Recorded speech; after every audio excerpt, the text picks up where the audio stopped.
উনি কে আমি বুঝতে পেরেছি আমার জীবনে নিজে। একবার সবার মনে আছে আচার্যদেবের একটা দীক্ষা টোর চলে। ওই দীক্ষা টোরের সময় একবার একটা হবিষণ্য টাইমও ছিল, তাই উনি দেওঘরে গিয়েছিলেন রিটার্ন। দেওঘরে কিছুদিন থাকার সময় একদিন বা এক রাত বা 2 রাত পূজ্যপাদ অবিন্দার ইচ্ছা হলো যে বাবার দীক্ষা অনবরত থাকবে, দেওঘরেও চলবে। তো খবর আসলো কি যতটুকু পারা যায় কাউকে যাজন করে দেওঘর নিয়ে যেতে। রাতে 12টার সময় কল আসলো, পরের দিন টাইম, পরের দিনের মধ্যে যাজন করে 5 জনকে নিয়ে আমি আমার একটা গুরু ভাইকে নিয়ে চললাম, রিজার্ভেশন নিয়ে চলে গেলাম দেওঘর। যাই হোক, সবকিছু সেটিং করে দীক্ষা কোথায় হবে, ওদেরকে কোথায় নিয়ে করবো, সব সেটিং করে আমি এমনি ঘোরাফেরা করছি আনন্দবাজার বিল্ডিং এর সাইডে। মনে মনে ভাবছিলাম যে অবিন্দা যদি কিছু বলেন কাজ করার জন্য, কেন কোনো কাজ নেই, যারা দীক্ষা নেবে ওদেরকে সেটিং করে দিয়েছি, এখন এমনি ঘোরাফেরা করছি, মনে মনে ভাবছি। আর সেই আনন্দবাজারে সেই রাস্তাতে ঘোরাফেরা করছি। অবিন্দা যদি একবার বলেন যে এটা কর গিয়ে, একটু খুশি হয় সবাই অবিন্দা কিছু বললে। তো ঠিক ইন দ্য মিন টাইম আমরা যে আনন্দবাজার করে যেদিকে বের হই, এদিকে বের হয়ে উনি লাস্ট ইন্সপেকশন করে আসছিলেন, আর আমি ওই করিডোরে হাঁটছিলাম। ঠিক আমি ওই মুখে যাচ্ছিলাম, উনি আসছিলেন। উনি আমাকে ক্রস করলেন, আমি জাস্ট প্রণাম করলাম, উনি ক্রস করলেন। ক্রস করে 1 সেকেন্ড 2 সেকেন্ডে আমিও ঘুরলাম, উনিও ঘুরলেন। উনি ঘুরে বললেন আমাকে, আপনি গিয়ে ওইখানে ওই ডোরে আপনি ভলেন্টারি করেন, দেখবেন কারো যেন দীক্ষিত যারা দীক্ষা নেবে ওরাই যেন ঢুকে, আর কেউ যেন ঢুকতে না পারে, আপনি ওইখানে গিয়ে দাঁড়ান। উনি বললেন, আমি আগে বললাম, চলে গেলাম। আমি যাচ্ছি আর ভাবছি যে উনি আমার মনের কথাটা বুঝতে পারলেন, বুঝে উনি আমাকে কাজটা দিয়ে দিলেন। তো ফার্স্ট টাইম আমার অনুভূতি হলো যে উনি কে। আমরা দীক্ষা নেই, ওদিনকে আমি ভাবতে পারলাম যে আমি খুব ভাগ্যবান। আমি ভাগ্যবান এই কারণে যে আমি উনার দীক্ষা বা উনার আশ্রিত যিনি ঈশ্বর, যিনি সব মনের সবকিছু জানতে পারেন। এইভাবে আরো অনুভূতি আছে উনাদের সাথে, কিন্তু অনুভূতি বা আমাদের যে উনাদের সাথে সাক্ষাৎকার, দেখবেন উনি ততটুকু দর্শন দেন, আমরা শুনি যে যতটুকু আমার দরকার প্রয়োজন। কিছুদিন এরকম হওয়ার পরে একটা গা ঢিলা ভাব আসে, গা ঢিলেমি, মানে আমার হয়ে গেছে ভাবটা আসে। দেওঘরে আসা যাওয়া করতে করতে, ওনাদের সাথে সাক্ষাৎকার হতে হতে, কথা বলতে বলতে, যেমন আচার্যদেব আমাকে একদিন বললেন, প্রণাম করছি, আর আমাকে বললেন, এই তোর শরীর খারাপ নাকি? ঠিক তার 2 দিন পরে আমার জ্বর, সর্দি। তো এইসব পেতে পেতে কি আমাদের মাঝে মাঝে একটা ঢিলামি ভাব আসে, হয়ে গেছে নাকি আমার একটা ভাব আসে। তারপরে আমাদের জীবনের একটা, আমি আমার জীবন দিয়ে বলছি, বোঝা যায় যে আমি সব পেয়ে গেছি, যে যখন বুঝে যাই আমার আবার কষ্ট শুরু হয়। যখন সেই কষ্ট আমাদের আবার শুরু হয়, তখন আবার ওনাকে আঁকড়ে ধরতে চেষ্টা করি, তখন আবার ঠাকুর ঠাকুর বলি। যাই হোক, এই প্রত্যেকটা জিনিস বা প্রত্যেকটা দিনই আমাদের কিছু না কিছু একটা অনুভূতি আসে। তাই উনি বললেন যে যথাসময় ইষ্ট নির্দেশ মূর্ত করাই তপ, যে তপস্যা। আমি সৎসঙ্গে কত আসি, আমি কত ভালো আলোচনা করি, কত ভালো গান করি, এসবের কোনো সাধনার সাথে কোনো নেই। এগুলো একটা আমরা কি বলি, বাই প্রোডাক্ট।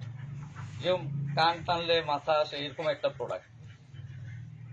সাধনাটা ওইটাই, ওনার নির্দেশ আমি কিভাবে পালন করি। বর্তমান আমরা যেদিন দীক্ষা নেই, আমাদেরকে বলা হয় ইষ্টবৃত্তি, নাম ধ্যান, এই 2টা বলা হয় আমাদেরকে কমনলি। এটা হলো আমাদের ডেইলি রুটিন, দীক্ষা নিলেই করতে হবে। তার সাথে উনি বললেন যথাসময় ইষ্ট নির্দেশ মূর্ত করাই তপস্যা। এখন যথাসময় ইষ্ট নির্দেশটা কেমন, সেটা করতে গেলে দরকার পড়ে অ্যাকচুয়াল প্রেম, প্রকৃত ভালোবাসা। আপনি দেখবেন আচার্যদেব বললেন উপজেলা কেন্দ্র খুলতে, সব ইষ্টভীতি উপজেলা কেন্দ্রতে দেওয়া হবে। ওই সময় যে নির্দেশটা আমার নিজেকে প্রশ্ন করতে হবে যে আমি কতটুক ওই কথাটা শুনে কাজে ইমপ্লিমেন্ট করেছি। আমার সাথে কেউ ছিল না, কেউ বলল না, সেটা না, আমি কতটুক ধরাতলে প্র্যাকটিক্যালি আমি ইমপ্লিমেন্ট করেছি। ওইখানে ডিপেন্ড করে আমার ভালোবাসা কতটুকু ওনার সাথে। দেওঘরে আমরা যাই উনার টানে, দেখবেন আমি এগুলো আমার ছোট ছোট আমার অনুভূতি বলছি, দৃষ্টান্ত, আমি কাউকে বলছি না। দেওঘরে যাই উনার টানে যাই, কিন্তু আমরা এখান থেকে ট্রেন ভাড়া করে বহুত কষ্ট করে দেওঘরে যাওয়ার পরে হয়তো হয় আপনাদেরও, আমার হয়েছে, উনাকে প্রণাম করাটুকুই আমার কাজ। যেই মাত্র প্রণামটা সারলাম তারপরেই কিন্তু সেই মধুর চার দোকান, পুরীর দোকান, প্রিভেন্টিনা, হর্তকি কি কি কিনা, ফটো, পাঁচালি, লক্ষ্মীর পাঁচালি, বড়মার পাঁচালি সামগ্রী নিয়ে আমরা 3 দিন থেকে দেওঘর থেকে আসি। এইভাবে আমরা যখন দেওঘর যাই, কিন্তু দেখবেন যখন প্রেম থাকে আমরা কিন্তু প্রেমিক সামনে থেকে সরতে চাই না, এক ঝলকও সরতে চাই না, প্রেমিক সামনে থেকে এক ঝলকও সরি না। তো এইভাবে আমি মাঝে মাঝে প্রশ্ন করি নিজেকে যে আদৌ আমার সত্যিকারের প্রেম আছে কিনা ওনার সাথে। হয়তো কিছু গল্প শুনে করি, কিছু আকস্মিক মিরাকেল ঘটনা শুনে করি, কিছু ভয়ে করি, কিছু মজবুর হয়ে করি, কিন্তু আদৌ আমার প্রেম আছে কিনা।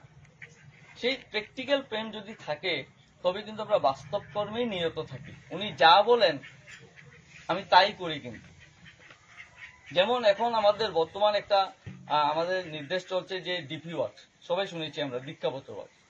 আমরা কে কতজন ডিপি ওয়ার্কসে জড়িত, তার চেয়ে বড় প্রশ্ন আমি প্রত্যেকটা দিন একটা হলেও কিছু ডিপি ওয়ার্কসের করি কিনা। এই প্রত্যেকটা জিনিস কিন্তু আমাদের সাধনা বা ওনার প্রতি প্রেমের একটা সিমটমস। আমি কোনো পাঞ্জাধারী কর্মীও হতে পারি, আমি একটা গুরুভাই হতে পারি, কিন্তু সবার জন্যই কিন্তু ওনার নির্দেশটা সমান। ঠাকুরের একটা কথা আপনারা সবাই জানেন যে উনি বলেছিলেন যে আমি আজন্ম সৈস্তনী হতে পারি। আমার বাংলা ভাষাটা ঠিক ভালো না, তা বুঝে নেবেন আপনারা। আমি আজন্ম সৈস্তনী হতে পারি, সৈস্তনী ব্রতধারী, মানে আমি মার গর্ভে থেকেই হয়তো মা আমার সৈস্তনী ব্রতধারী।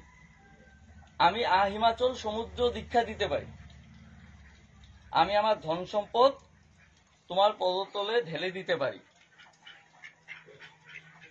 আর একটা লাইন উনি বললেন যে আমি খুব ভালো বক্তা, আমার কথায় আমি মানুষকে মুগ্ধ করতে পারি, এরকম কিছু আর একটা লাইন বললেন। তারপর উনি বললেন যদি আমার কথাগুলো বাস্তবে যদি রেতধারার মাধ্যমে আমার সন্তান সন্ততির মধ্যে চালিয়ে দিতে না পারি তবে বুঝতে হবে তুমি আমাকে ফাঁকি দিলে। আমি এই জায়গাটা এই বাণীটা ওনার যেদিন শুনলাম আমি একটা জিনিস চিন্তা করলাম যে সত্যিকারের কথা আমি আলোচনা খুব সুন্দর করি, কিন্তু ঠাকুর চান নাই আমি আপনাদেরকে শোনাই।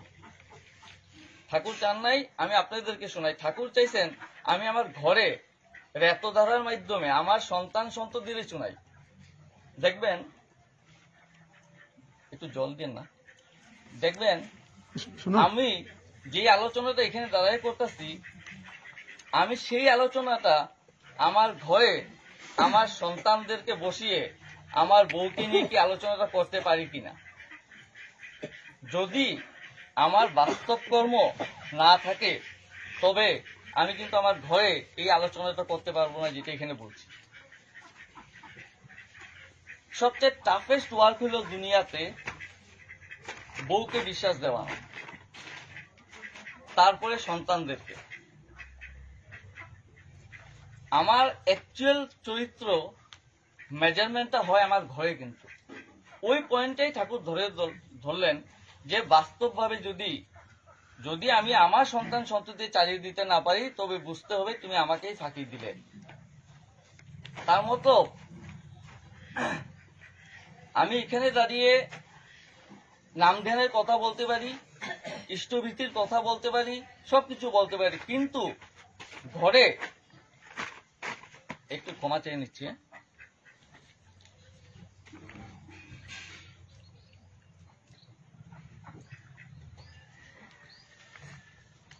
সৎসঙ্গে এরকম জল খায় না, মানে পাচ্ছিলাম না। আমার ছোট ছেলে আসছে আমার সাথে। আমি দেখি, আমি একবার কলকাতাতে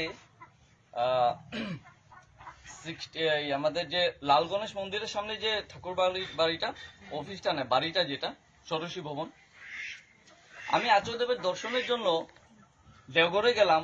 15 অগাস্ট ছিল। ওইখানে না পেয়ে আমি শুনলাম কলকাতা, আমি ফট করে কলকাতা আসলাম। কলকাতা এসে ওনাকে পাচ্ছি না, খবর নিলাম উনি আর মা বৌরানী মা ওনারা ঘুরতে বেরিয়েছেন। সন্ধ্যা অবধি খাড়া রইলাম ওই ভবনের সামনে, উনি কখন আসবেন তখনই প্রণামটা করব। উনি আসলেন, ওনাকে প্রণামটা করব, রাস্তায় তো করা যায় না, ফুটপাত দেখেছেন আপনারা হয়তো, ওই গ্রিল আর ফুটপাত। তো উনি কত দয়াল, ওনার দয়া দেখেন। উনি নামলেন, এক ঝলক দেখলেন, গ্রিলটা খোলা হলো, উনি ঢুকলেন। প্রথমে মা ঢুকলেন, বৌরানী মা। তারপরে উনি ঢুকলেন, ঢুকেই ফিরলেন, ফিরে বললেন কি আমরা আগে প্রণাম করব। ঢুকলাম, আসতে বললেন, প্রণাম করলাম, এক দুটা কথা হচ্ছিল। ঠিক আমি কথাটা বলছি একটা ইনস্ট্যান্সের জন্য, ঠিক ওই সময় পূজ্যপাদ শ্রী অবিন্দা সিঁড়ি থেকে নেমে আসছিলেন। আচার্যদেব আমার সামনে, বৌরানীমা লিফটে, আধা লিফট খোলা, মানে ওনারা একসাথে যাবেন। ঠিক ছেলে আসছে, ছেলে এইখান থেকে মাকে ইশারা দিলেন যে আমি আসবো নাকি, মানে অনুমতি নিলেন। আমি এখানে হাঁটু গলা দিয়ে বসা, প্রণাম করা, আর এই দৃশ্যটা দেখছি। আমি হইলে ওনার জায়গা, আমার মা আধা লিফটে, আমার বাবা এখানে, আমি দৌড়িয়ে চলে যেতাম মার কাছে। উনি শিখালেন যে অনুমতি, মার থেকেও বাবা থেকে অনুমতি নিয়ে যে যাওয়াটা। তারপরে ওনারা লিফটে চলে গেলেন। তো এই যে শিক্ষাটা আমার ঘরে আমি যদি সেইভাবে আমি যদি না করি, বাস্তবভাবে যদি না করি, আমি কিন্তু আমার ছেলে, আমার বউ, আমার মেয়েকে আমি কিন্তু কখনো বলতে পারবো না। যখনই আমি বলবো, আমার ছোট ছেলে বলবে বাবা আলোচনাতে এগুলো বলে, এগুলো ঘরে করতে লাগে না। আমার বড় ছেলেকে বলবে। আমি আমার বউকে বলবো যে সন্ধ্যা প্রার্থনা হয়ে যাচ্ছে, প্রার্থনা করো। ও উঠে আমাকে বলবে যে তুমি আগে করো, তারপরে আমি সবাইকে ধোকা দিতে পারবো, ঠাকুর এটা বললেন, কিন্তু আমি ঘরকে পারবো না বাস্তবভাবে। যদি সেই বাস্তবভাবে আমার ঘরে ঠাকুরকে ফুটানোর জন্য আমার করা দরকার, আর আমার করা সম্ভব তখনই যখন আমার উনার সাথে প্রেম থাকবে, নচেত কখনো করা সম্ভব হয় না। একটা আলোচনা শুনে, একটা যাজন শুনে যদি সম্ভব হতো, তবে ঠাকুর বলতেন না যে আমি বলতে বলতে আমার গলার নাল এত বড় হয়েছে যে আস্থা সুপারি ঢাললে পক করে চলে যায়। যদি আমার আলোচনা শুনে হতো, তো ঠাকুরের এই কথার দরকার ছিল না। ঠাকুরের এই কথারও দরকার ছিল না যে জীবননাথকে হেলায় ফেলে দেখতে গেলি জগন্নাথ, জীবননাথই যে জগন্নাথ, অহংকারে তা দেখতে না পারি। ওই কালীষষ্ঠী মাকে এটা বলার দরকার ছিল না, উনি তো সাথেই ছিলেন। ঠিক আছে না? তো আমাদের কত বাস্তব হওয়া দরকার, কত প্র্যাকটিক্যাল হওয়া দরকার, এটা বোঝা দরকার। তো আমাদের বাস্তবতাটা কি? আমার ওনার সাথে প্রেম, ওনার সাথে প্রেম। প্রেম মানে মুখে না, শোয়ায় বয় সবসময় যেন একটা প্রেম, একটা যেন আদর, একটা যেন কান্দা, ওনার জন্য যেন ক্রন্দন। এইটার মাপদণ্ড কি? দেখবেন আপনি কাউরে ব্যথা দিতে পারতেছেন না, আপনি কাউরে কটু কথা কইতে পারতেছেন না। যেদিনই একটা গুরু ভাইরে কটু কথা কইতে পারি আমি, এদিনই বুঝতে হবে আমার প্রেম এখনো হয় নাই। আপনি দেখবেন আমাদের মন্দিরের পরিস্থিতি, আপনি দেখবেন আমাদের সমাজের পরিস্থিতি, সৎসঙ্গী সমাজের। আমি এখানে মার্কেটে আসলাম, দেখবেন এখানদের গুরু ভাইদেরকে আমি বলছি না আপনাদেরকে, জাস্ট এটা হয়, এখানের গুরু ভাইরা হয়তো ভাববো পণ্ডিত আসছে, আমার এখানে পুলক গেল, আমরা ভাববো আসছে পণ্ডিত আসছে, কি আলোচনা করবে। আরেকটা জিনিস দেখতে পারবেন আমাদের মধ্যে কতটুকু প্রেমের থাকতি, আমরা চলি আচার্য নির্দেশে, আমরা যে আচার্য নির্দেশের উল্টা চলি তার একটা আমি এক্সাম্পল দিই। আপনাদের এখানে সৎসঙ্গ শেষ হবে ধ্বনি দিবেন আপনারা, আমাদের এখানেও সৎসঙ্গ শেষ হয় ধ্বনি দিই, দুটোটা ধ্বনিতেই ডিফারেন্স আছে। কেউ সিসি বর্দাকে পিতৃদেব সিসি বর্দা বলি, কেউ সিসি বর্দা বলি, কেউ আরো কিছু বলি। তার মানে দেখা গেল একই গুরুর শিষ্য, আমরা একই সাধনা করছি কিন্তু ইমপ্লিমেন্টেশন আলাদা, ডিফারেন্স। তার মানে এখানে বোঝা গেল যে আমরা ওখানে একই হতে পারিনি। তার কারণটা কি? আমাদের অহংকার, আমাদের রাগ, আমাদের হিংসা। যখনই আমি একজন ইলিটারেট পারসন, আমার কিছু চেহারা ছবি নেই, ধন দৌলত নেই, পড়াশোনা নেই, ঠাকুরের দয়াতে কোন রকম কাজ করে করে ঠাকুরের পাঞ্জা পাই, মানুষ আমাকে সম্মান দেওয়া শুরু করে, প্রণাম করা শুরু করে, আমার অহংকারের উৎপত্তি হয়। তাই ঠাকুর সত্যানুষ্ঠানে সর্বপ্রথম সাবধান বাণী দিলেন, অর্থ মান যশ ইত্যাদি পাওয়ার আশায় আমাকে ঠাকুর সাজিয়ে ভক্ত হবো না, সাবধান হো, তোমার ঠাকুরত্ব না জাগলে কেউ তোমার কেন্দ্র নয়, ঠাকুরও নয়। কোন অর্থমান যশ? ঠাকুর জানেন যে আমাদের অর্থমান যশ আসবে, তাই যেন আমরা আগের থেকে সাবধান হয়ে যাই। তাই আমাদের কি হয়, যখনই একটা ভালো কথা বলা হয় তার পর মুহূর্তেই আমাদের যে সিনিয়র কর্মীরা থাকে ঝাড়ু একটা নিয়ে সাফ করে দেয়। তাই কি হয়, একত্রিত হতে পারা যায় না। তাই আমাদের সবচেয়ে সর্বপ্রথম একটাই কাজ, আমাদের প্রেম আর আমাদের উনার নির্দেশ অনুযায়ী সবাই একসাথে চলা। এই ডিপি ওয়ার্কস এর কথা 1 মিনিট 2 মিনিট বলে দিই। ডিপি ওয়ার্কস মানে কি? আজকে সকাল থেকে রাত্র ঘুমানো অবধি আমি কার ঘরে ভিজিট করেছি, যদি ভিজিট না করি তবে আজকে আমার ইষ্ট নির্দেশ পালন হয় নাই। একটা ঘরে গিয়ে ওনার ইষ্টভীতি কেমন চলছে, উনি ইষ্টভীতি জমা দিচ্ছে কিনা, এরকম বিভিন্ন ধরনের যে টপিকসগুলো আমাদের যে দরকার, এইগুলোর কথাবার্তা বলা। এই যে অনলাইন ইষ্টভীতির যে করা হয়েছে, বলতে দেখবেন হয়তো ইয়ং ছেলেরা চাচ্ছে সবাইকে অনলাইন করতে, একজন এসে বলবে ট্যাক্সেশনের ঝামেলা আসবে, এটা দরকার নেই। যখন উপজেলা কেন্দ্র শুরু হলো এরকম ভাবেই কথা হচ্ছিল, অড একটা থাকেই সব সময়, কিন্তু আমরা সব অড অবস্টাকেলকে, আমরা বাধা বিঘ্নকে আমরা ওভারকাম করে এগিয়েই চলছি কিন্তু সব সময়। তাই আমরা প্রত্যেকদিন যেন ডিপি ওয়ার্কসটা করি, প্রত্যেকদিন যেন একটা গুরুভাইয়ের ঘরে যাই। একটা মানুষ এখানে যতজন আমরা বসা, সবাই অন্তরে হাত দিয়ে কথা বলেন। আজকে প্রশ্ন করে দেখেন, আপনাকে ইষ্টভীতির জন্য কে ফোন করে? যদি আপনাকে কেউ ইষ্টভীতির জন্য এই গত মাসে ফোন করেছে, তাই আমার এখনো ঠাকুর ধরা হয়নি। কারণ কি, আপনি আমাকে ফোন করতে লাগে যে দাদা ইষ্টভীতির টাইম হয়ে গেছে। যদি ফোন করতে না লাগে, তাও কি দেখা যায় আমি কোনো মতে কি 100 টাকা দিয়ে দেই, না তো ওই পুলক রাস্তায় পেলেই আমাকে ওই গলির মুখেই, এই কাকু আপনি ইষ্টভীতির টাকা দিলেন না, তো লজ্জার চুটে আমি দিয়ে দিই 100 টাকা। হয়তো আমি ইষ্টভীতি করিই না, যদিও করি আমি এখনো ইষ্টভীতির ফর্ম লেখা শিখি নাই। এখনো দেখা যায় যে ঋত্বিকের বেশি ঠাকুরের প্রণামী কম। কখনো দেখা যায় 4 আনার ইষ্টভীতি, কখনো 8 আনার ইষ্টভীতি, কখনো দেখা যায় ইষ্টভীতি টোটালে 15 টাকা 75 পয়সা। জিজ্ঞাসা করলাম 15 টাকা 75 পয়সা কিসের? আমার ইষ্টভীতিতে 4 আনা করে। তাই এই জিনিসগুলো আমাদের ঘরে ঘরে গিয়ে কথা বলে এসব ঠিক করতে হবে। সবাই মনের থেকে আনন্দ সহকারে ইষ্টভীতি জমা দিতে হবে।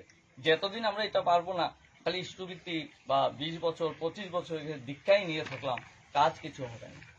তাই আমাদের বাস্তব প্রেম এবং সবাই একসাথে মিলে আমরা একই সূত্রে চলবো, এই প্রার্থনায় দয়ালের আতুল চরণে করে আমার বক্তব্য সমাপ্ত করছি। জয়।